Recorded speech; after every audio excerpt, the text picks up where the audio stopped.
You've started your weight loss journey more times than you can count, and you're wondering what has to give for you to finally stay consistent so you can achieve your weight loss goals. Today, I'm sharing why consistency feels so difficult and the secret code to crack to be able to stay consistent and lose the weight once and for all.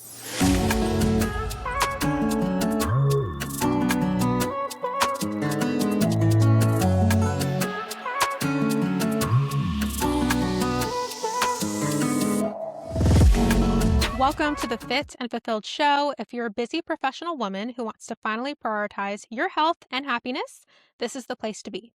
I'm your host, Soraya Russell, certified macronutrition coach, mindset coach, and lifestyle transformation coach.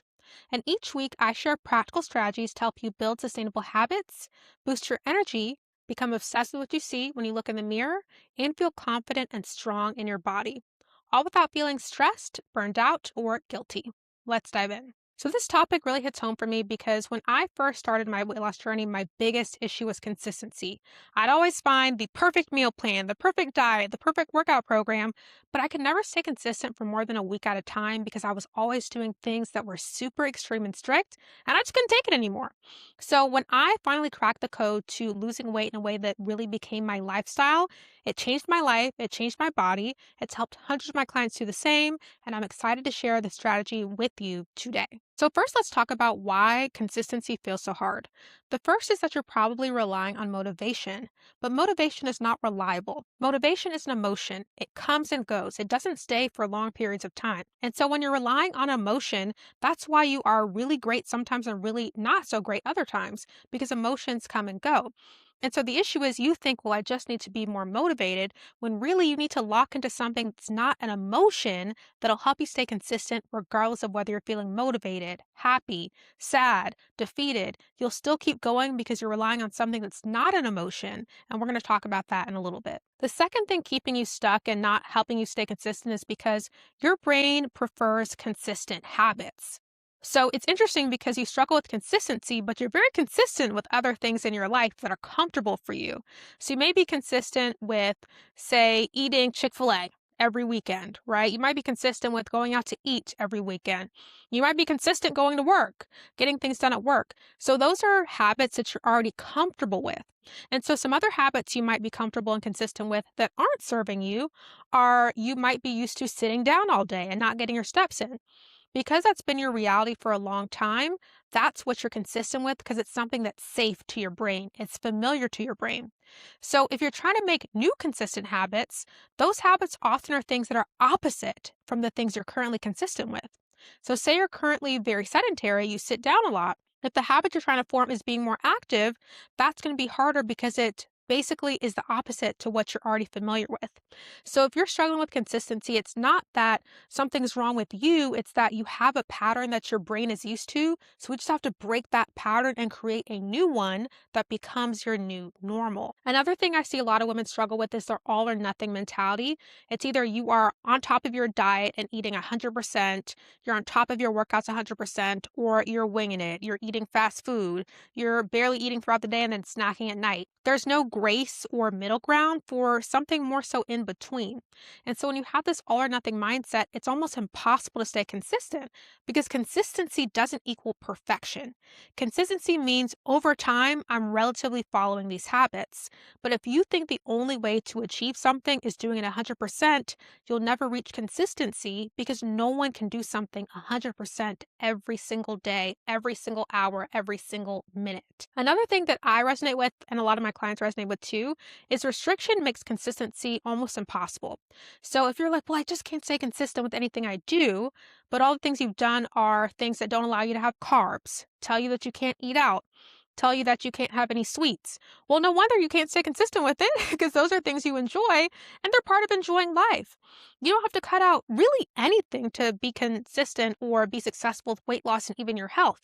It's really about moderation. But a lot of these strict diets tell you, hey, if you want to be successful, you can't have this.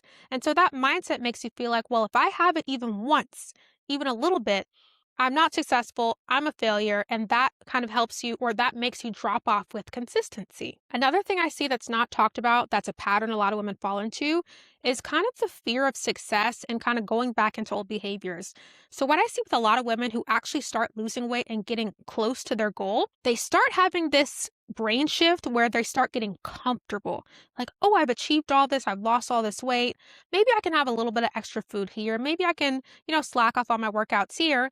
And slowly, slowly, slowly, you start reverting to old habits and reverting to your old weight. So, if this is something you're struggling with, it's typically because you're focusing on, okay, well, once I reach this goal, I can just do the things I used to do.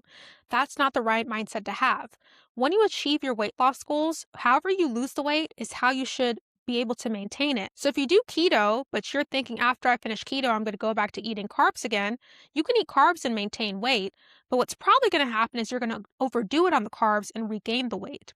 And so if you struggle with getting close to your goal, but then always reverting back to old habits, it's a sign that what you're doing is not restrictive and or you're not seeing it as a lifestyle change. You're just seeing it as something you're doing to get towards a result. And that's a mindset shift we have to change as well as an implementation shift as well. So if any of those things I shared resonate with you, then that means that this episode is really going to be relevant to you. So now let's dive into the strategies that you can deploy to actually become consistent so you can lose the weight and maintain it for life. The first is building identity-based goals versus outcome-based goals. So identity-based goals is I'm someone who does this, whereas an outcome goal is I achieve this. So identity goals are better than outcome goals because if you have the identity, the outcome works itself out.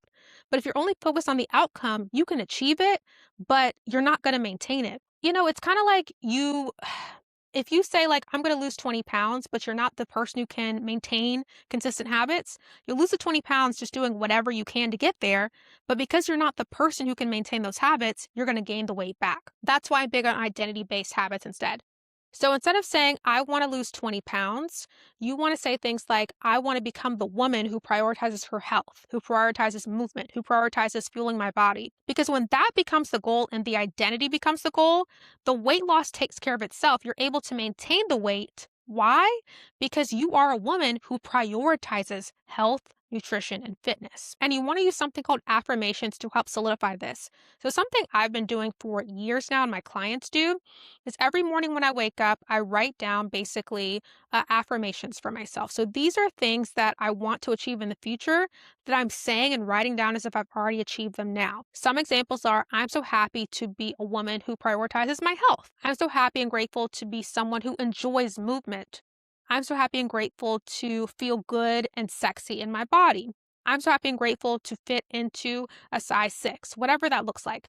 So you're basically, if those things are not where you are now, you're basically manifesting and writing down and telling your brain, this is who I am. Now, when you do that on a regular basis, your brain starts to believe that's who you are, and thus your behaviors align with those things, and that's how you change your identity. Identity work is really important if you want to not only lose weight, but keep it off, because it's kind of like if you want to stay in shape, you have to exercise regularly. If you stop exercising, you're going to get out of shape. Same thing with your brain, right? You have to exercise it regularly. Regularly tell yourself, I am this woman. This is who I am. This is who I'm about or what I'm about. When you do that, you start to believe it, you become that person and you stay that person. So don't skip the mindset work because it's really important if you want to create consistent habits that last forever. The second strategy you want to deploy is minimum viable habits. This is really important because a lot of our clients are busy professional women. And so not every day you're going to have time to do certain things. And I'm a big believer we all have the same 24 hours in a day, technically.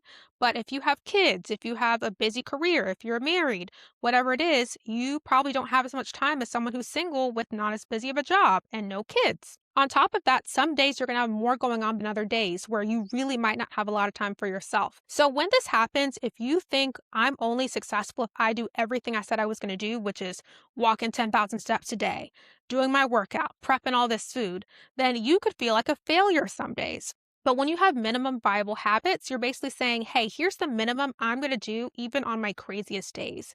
And so you're holding yourself to a standard that's doable versus something that's idealistic but not realistic. So say that on an ideal day, you're hitting 7,000 steps a day. You're eating your 3 meals a day. You are having protein with every single meal. You're drinking 90 ounces of water per day. Say that's on an ideal day. Your minimum viable habit might be, okay, I'm going to walk 5,000 steps today. I'm going to drink 50 ounces of water, and I'm going to have protein with every meal. So those are things that are a bit easier to do even if you're really busy. 5,000 steps a day. That's maybe 45 minutes of walking, which you can do while you multitask. Protein with every meal. You already have to eat. That's just having some source of protein with each meal. Water. That doesn't take a lot of time. You can sip it in between meetings when you're doing things with your kids, with your partner, whatever. And so your minimum viable habits can be one thing. It can be on my craziest days, I'm just going to focus on walking this many steps. I'm just going to focus on getting my water in. But when you create that minimum for yourself, when you have those crazy days, you're holding yourself to a standard that you can actually hit so you don't feel like a failure. Because when you do, that leads to you feeling like, oh, this isn't working. I'm just going to stop doing it. And you stop being consistent. So having the minimum viable habit stops you from quitting because you say, hey, it's a crazy day. I'm just going to commit to this thing. And if I just do that thing, I still feel like I'm winning. That could just be walking 5,000, 3,000 steps a day. So have your minimum viable habits. It could be 1, 2, 3 things and focus on hitting those every day. Then any day you go beyond that, doing your strength training, walking 7,000 steps, whatever it is, you're exceeding. But with the minimum viable habit in place, you still feel like you're winning, even if you haven't done all these ideal things that you would like to do. The third thing you want to do is design your environment for automatic consistency. So, for example, what this could look like is having your water bottle that's always at your desk. So, I actually have multiple water bottles. I have one I take with me when I'm on the go. And I have one that's always sitting at my desk and another one that's always sitting downstairs. And so there's no excuse. I have water everywhere inside my house and wherever I'm going. And so that just makes it easy for me to get my water in because there's a constant visual cue. Oh, my water bottle's right there. Let me drink my water. Oh, I have water here. Let me drink it. So things like that will help you stay consistent because you have those things set up in your environment. Another thing is having healthier snacks in your home. So I'm a big fan of, I think all foods truly do fit. But when you're first starting out and trying to form new habits, you want to set up your environment in the most ideal way possible. So that means having high protein snacks, whether that's protein bars, protein drinks, fruit, edamame, whatever that looks like for you, having those things readily available. So that's what you go to versus like you're stressed or whatever, you grab the chips because they're readily available. You want to make the most convenient thing the best thing for you. So that means having the things, the snacks that are going to be best for your goals readily available. So when you need something quick, that's what you turn to. Another way to enhance this even more is to pair certain actions you already do with new actions. So, for example, every time in the morning when I wake up, first thing I do is sip my water. Whenever I take a break from work, I go for a walk. Whenever I finish eating lunch, I go for a walk. So basically pairing things that you already have to do during the day with new habits that meet your new goals. Because what happens in your brain is it rewires it to say, okay, well, since for the past week and a half now, every time I take a break from work, I go for a walk, now I'm tying those two things together. So your brain automatically will tell you, oh, we're taking a break, time for a walk. Oh, we're waking up, time to drink water. So by basically taking something you already do and right after doing something that you want to form as a new habit, it'll help you mentally start creating those things as habits that become second nature, just like brushing your teeth, which makes it much easier to stay consistent. So for example, we had a client who worked 12-hour shifts. She was a nurse and she worked night shift. So her biggest issue when she came to work with us is she was like, I've never been able to establish a routine because I work at night. I don't know when to eat, all these different things. So one of the biggest things we did is help her prime her environment for results.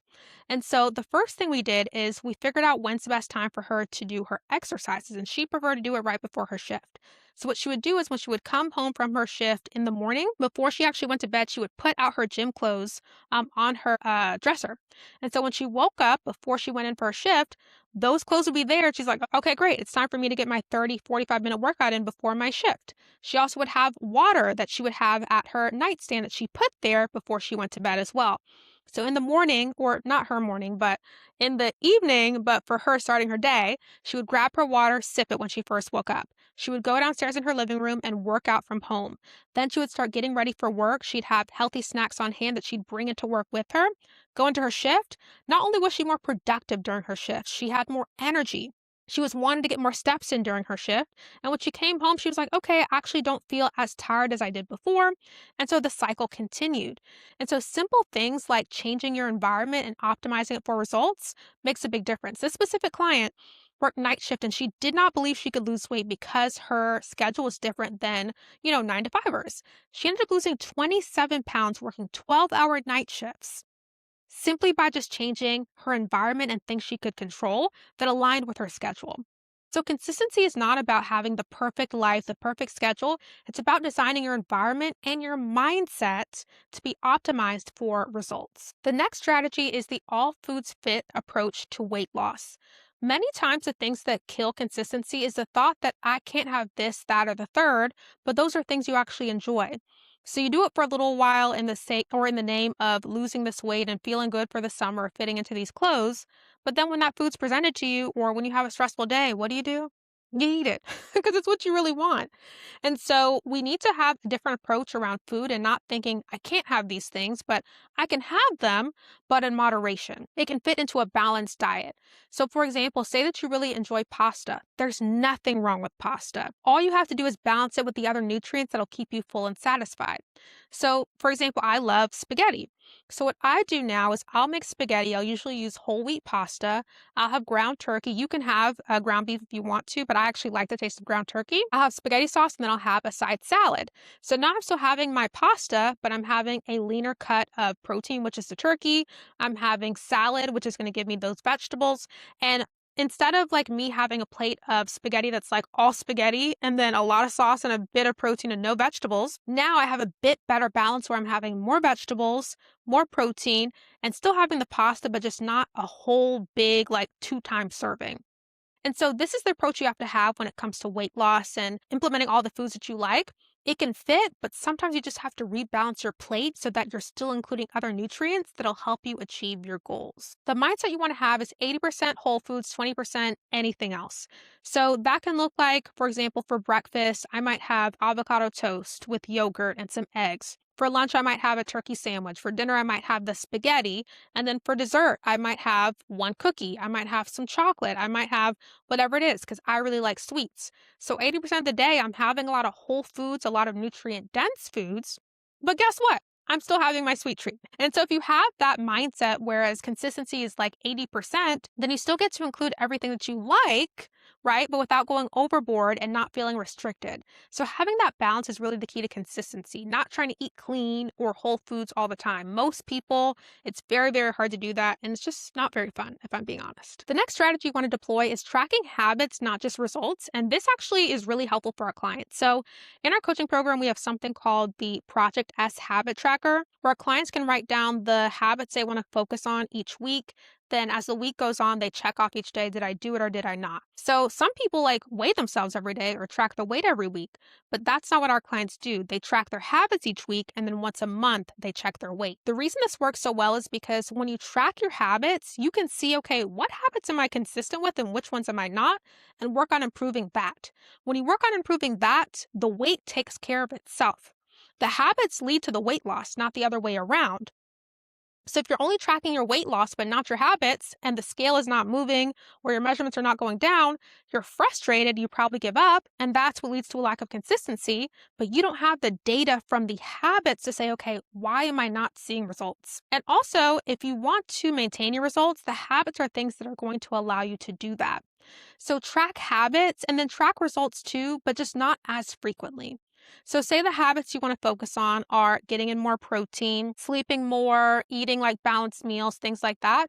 You want to write down things that are measurable. So I don't like habits that are like, oh, I want to sleep more. I want to eat more protein because you can't measure whether you did that or not. So instead you want to do things like, okay, my goal is to eat 120 grams of protein because you could easily say I did it or I didn't do it. Another one is I want to drink 90 ounces of water. I did it or I didn't do it. Now, if you want to make this even better, what our clients do is they give themselves a range as their habit goal. So they'll say, okay, my goal is to eat 100 to 120 grams of protein per day. This gives you a bit of breathing room, giving yourself some grace. And so it's easy to say, okay, I hit 101. That's still good. I'm still within the goal I set for myself. I hit 120. That's still good. So having a range is more helpful because it's still specific, but it gives you a little bit of breathing room. My goal is to drink 90 to 100 ounces of water. I did it or I didn't do it, anywhere in that range. My goal is to lift weights, say, 2 to 3 times this week. If I did 2, I'm still winning. If I did 3, I'm still winning. So, setting habit based goals, it's much easier to track and for you to see, okay, this is going to help me see results. So, if I'm doing it, and I'm tracking it, the results will come. And then giving yourself a range within each goal so that you know, okay, if I didn't do like 120, I still did 110, that's still within the goal range that I set for myself. So I want to reemphasize track what you can control, not what you can't. So don't write a goal of, well, my habit goal is to lose 2 pounds this week because you can't control that exact number, right? You can't control what the scale's going to say, but you can control my goal is to walk 5 to 7,000 steps a day. You can literally control whether or not you do that because it's just a matter of you getting up and walking the steps. So focus on things you can actually control and track when you're tracking habits. The next thing you want to do is recognize and rewire your self-sabotaging habits. If you struggle with consistency, you probably also struggle with self-sabotage. And this can look a lot of different ways, but one of the biggest things I see is number one, you feel like you're not making progress fast enough, so you quit. Number two, you're getting close to your goal weight, you get comfortable, you kind of slip up. Number three, work or life gets busy. You slip up. Number four, you go on a trip, you go on vacation, you slip up. Those tend to be the triggers I see that cause people to kind of go off track when it comes to their goals. And so this looks like self sabotage because when these things happen in your life, you could still stay consistent or just focus on minimum viable habits where you say, hey, it's a busy week. I'm just going to walk. Like, I can't do everything, but I'm going to do something. That would be what makes sense. But instead, I see a lot of women just reverting back to their old habits. Why is that? It's because when these things happen in your life, it triggers your brain to say, oh, this is why I can't lose weight because all these things are the problem. My work, my family, blah, blah, blah. And so I just knew I couldn't do it. I knew it wasn't possible. So subconsciously, that's what's going on in your brain. And that thought leads you to abandon the habits that you started doing. Because mentally, when those triggers happen in your life, they lead your brain to say, well, here's why I can't stay consistent. These things are always happening. So it leads you to kind of fall off with your habits. And so if you can catch this mental pattern before it takes over your behavior, that's how you stop self-sabotage in its track. So next time when work gets busy, and you find yourself not being as motivated or focused on your own goals, stop and ask yourself, okay, what story is happening internally in my brain that's making me not prioritize these things like I was before? Like, okay, if I can't do all these things this week, why don't I just focus on walking? And talk yourself through that and you realize, okay, yes, I can do that. I can do this. Stick with it that week. The next week, things go back to normal, and you're like, okay, I'm back to my normal habits. So you just have to recognize the mental patterns going on that are stopping you from staying consistent during those time periods. Because it's not that those are the reasons you can't lose weight. You can still lose weight no matter how busy your life is. But the issue is subconsciously, your brain is telling you, well, all these things are the reason you can't lose weight. Why even bother? And those thoughts are leading to your actions. But if you can stop that thought from influencing your actions, that's how you beat self-sabotage. The next thing you want to do is have accountability, but do it the right way. What I see a lot of women do is they'll join some sort of, group challenge with their friends or at church, or they will have a family member or friend who's their accountability partner. But the problem with this is a lot of times you're joining these groups or doing this with someone who has no idea what they're doing. And so you're holding yourself accountable to what? Not eating carbs, not eating sweets, working out. That's great, but you can still eat carbs. You can still eat sweets. You don't have to work out every single day to lose weight. And so it's great to hold yourself or someone else accountable, but if you're holding yourself and someone else accountable to something that's not sustainable, then it's really a waste of time. I'm going to be honest, it's a waste of time. Ask someone who's had accountability partners before. Because yes, while that person's present and showing up, you might stay consistent with the things that you talked about. But if they slip up, you slip up. If you guys both reach a certain milestone or they reach a certain milestone, you stop doing what you were doing. And also the things you are doing may not be best for your body, your hormones, your metabolism, your goals. So the right way to have accountability is working with an expert who creates a personalized plan for you and holds you accountable along the way. This way, what you're doing is right for your body and your age and your goals. There's someone making something personalized for you. There's someone holding you accountable and checking in with you. Like when it's someone's job to hold you accountable, they're going to show up for you. But if you're just holding a friend accountable, if they just ghost, like there's no one to say, hey, it's your job to support me. It's not their job. It's not. If you're not paying them, it's not their job to do any of that.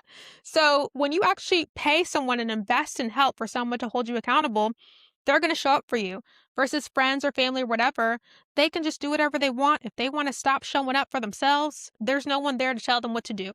So, accountability the right way is hiring the right person who can support you, hold you accountable, create a personalized plan for you, and actually knows what they're doing.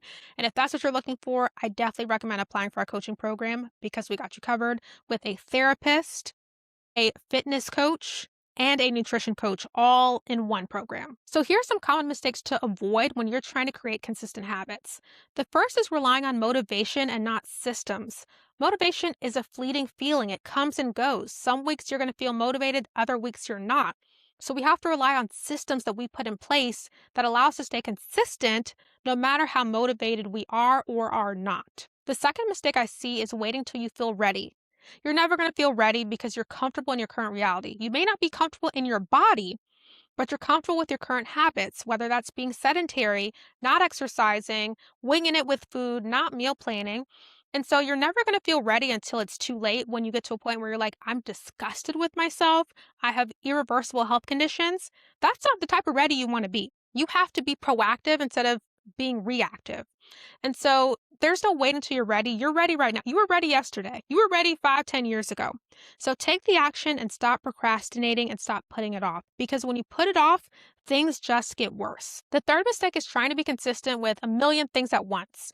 I find that with our clients who are pretty busy and have families, no more than 3 to 4 habits is the max they want to start focusing on at one time because when you're already busy, if you add too many things, it's just going to be a disaster. So, adding, usually I say 1 to 2 things to start for a couple weeks and adding in another 2 things, and then you can go from there. But stop trying to do a million things at once 10,000 steps, drinking all this water, meal planning, meal prepping, protein with every meal, lifting weights 5 times a week.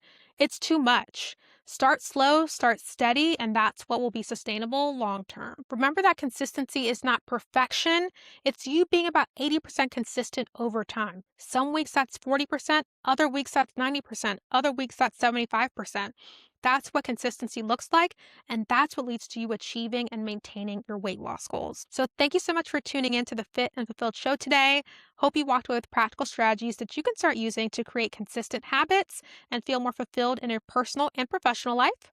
And if you found this helpful in absolutely any way, I ask that you please subscribe and share this with a friend that you think would find it helpful so they can benefit from this information as well. And if you're a busy professional woman who wants to lose 20 to 50 pounds without cutting out your favorite food and create consistent habits so you can maintain your results for life, then I invite you to apply for our coaching program, the Fit and Fulfilled Academy. This is where we support you by providing the coaching and guidance that you need with nutrition, fitness, and mindset to achieve lasting weight loss.